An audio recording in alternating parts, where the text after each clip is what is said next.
En 25 ans de carrière comme chirurgien cardiaque, j'ai tenu plus de 5000 artères humaines entre mes mains. Et je peux vous dire qu'il y a une sensation spécifique, une fragilité légère, crépitante, que je peux souvent prédire rien qu'en regardant le dossier d'un patient.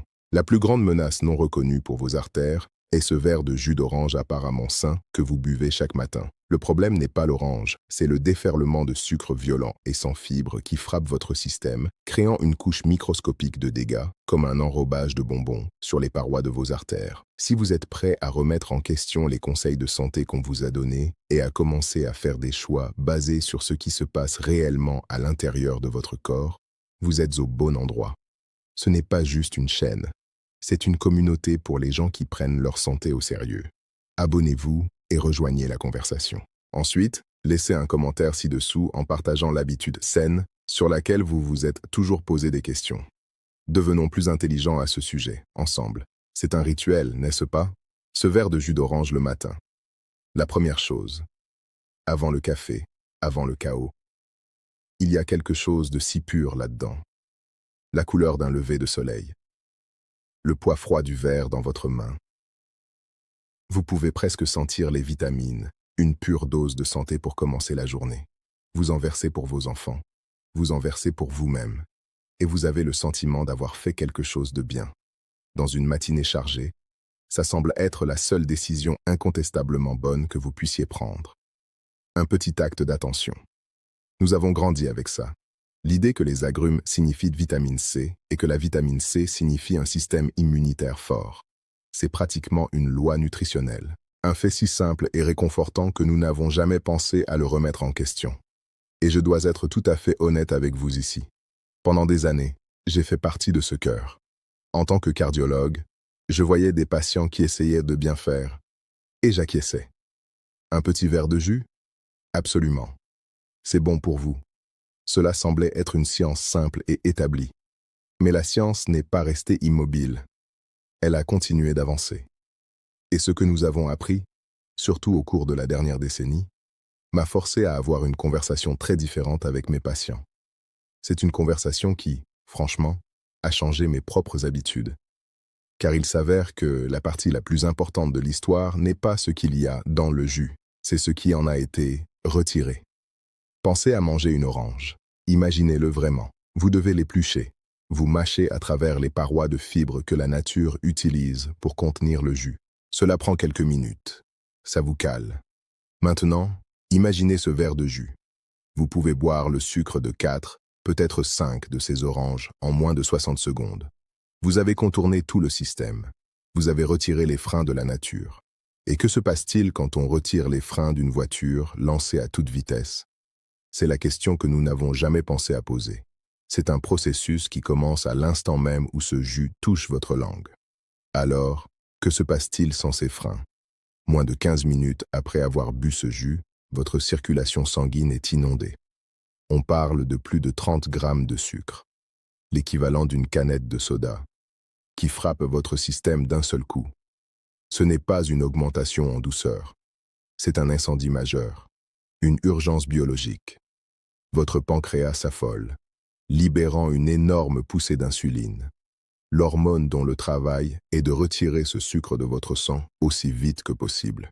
Vous mettez essentiellement votre corps dans un état de panique métabolique dès le matin. Et vous faites ça depuis des années, en pensant que c'était une bonne chose. Mais votre corps ne peut déplacer qu'une quantité limitée de sucre rapidement. Le reste, c'est là que les vrais dégâts commencent. Les dégâts invisibles. Il y a un processus dans le corps appelé la glycation. C'est un mot que vous devez connaître.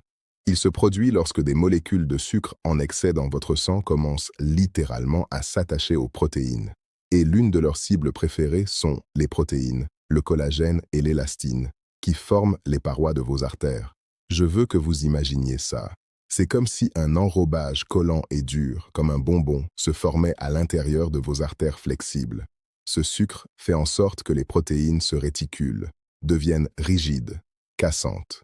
Le tissu même qui doit être élastique pour gérer chaque battement de votre cœur perd lentement, silencieusement, sa vie, sa capacité à se dilater et à se contracter. Il durcit. Et ce n'est pas juste une théorie de blouse blanche. C'est quelque chose que je peux littéralement sentir de mes propres mains. Je pense à un patient, un homme de 55 ans, Sur le papier, il était l'image de la santé. Ses taux de cholestérol étaient parfaits. Il n'avait jamais fumé une cigarette de sa vie. Il promenait son chien sur 1,5 km chaque jour.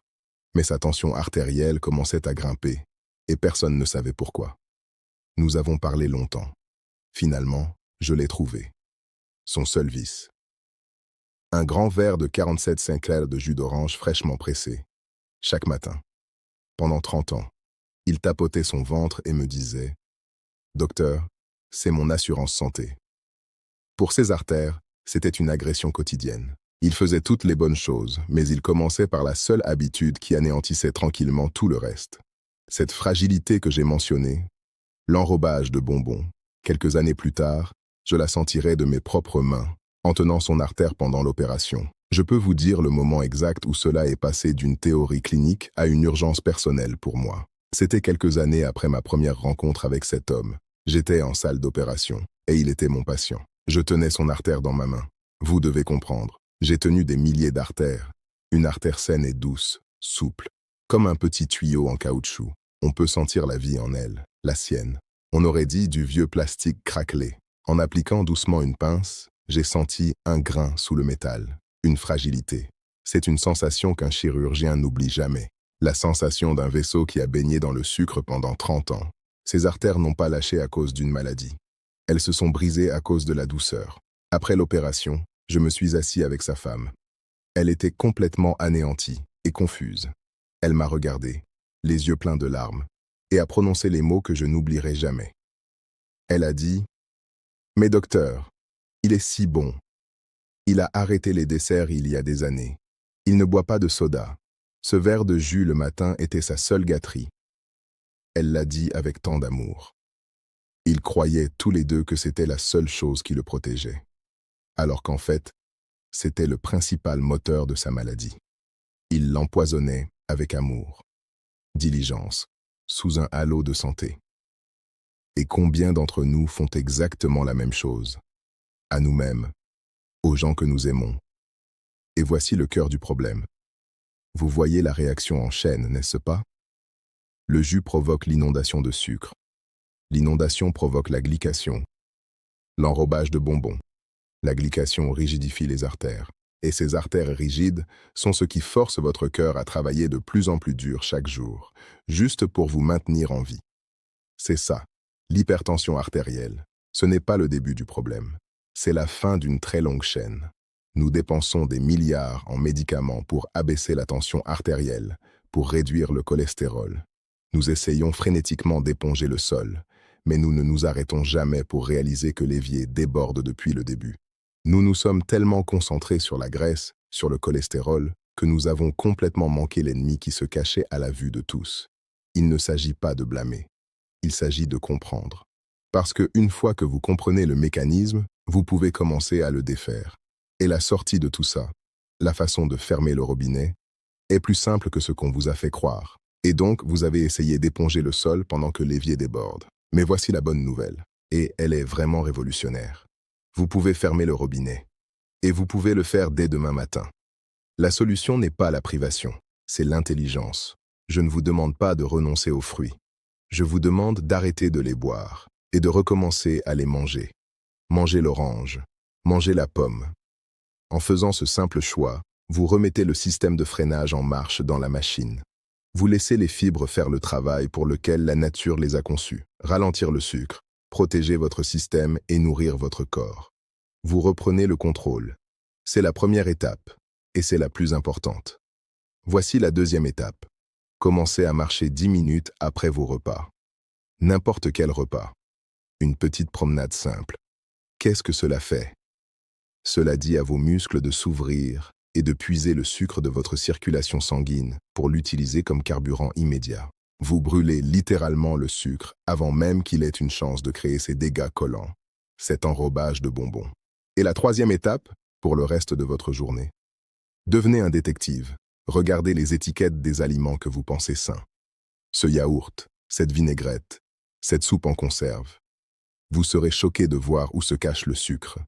Votre seul but est de le voir, d'en être conscient. Parce que la conscience est la première étape vers le contrôle. Est-ce que ça marche? Laissez-moi vous parler de cet homme. L'homme dont l'artère ressemblait à du plastique craquelé entre mes mains. Après son opération, nous avons eu une longue conversation. Il avait peur. Mais pour la première fois, il était prêt à écouter. Je lui ai lancé ce défi exact. Plus de jus. Il a mangé une pomme chaque matin à la place. Il a commencé à promener son chien après le dîner, pas seulement le matin. Il a commencé à lire les étiquettes avec sa femme. 3 mois plus tard, il est entré dans mon bureau. Sa tension artérielle, que nous avions eu du mal à contrôler pendant des années, avait baissé de 12 points. Il avait perdu presque 4 kilos sans essayer. Mais ce n'est pas ce qu'il voulait me dire. Il s'est penché en avant et a dit « Docteur, le plus fou, c'est que je n'ai plus ce coup de barre de 10 heures du matin. Je n'ai plus l'impression d'avoir besoin d'une sieste tout l'après-midi. » Il n'évitait pas seulement une autre crise cardiaque. Il sentait son corps se guérir. Il reprenait sa vie en main. Il ne s'agit pas de culpabilité. On ne peut pas vous reprocher de ne pas savoir quelque chose que nous, en tant que médecins, commençons seulement maintenant à comprendre pleinement et à souligner. Vous avez fait les meilleurs choix possibles avec les informations que vous aviez. Mais maintenant, vous savez. Le pouvoir de changer le cours de votre santé ne réside pas dans un plan quinquennal ou un futur médicament miracle. Il réside dans la décision que vous prenez pour votre prochain repas. Demain matin, en ouvrant le frigo, vous aurez un choix. Et pour la première fois, vous comprenez ce que ce choix signifie vraiment. C'est là que votre santé commence vraiment. Pas dans mon bureau, mais à votre table de cuisine.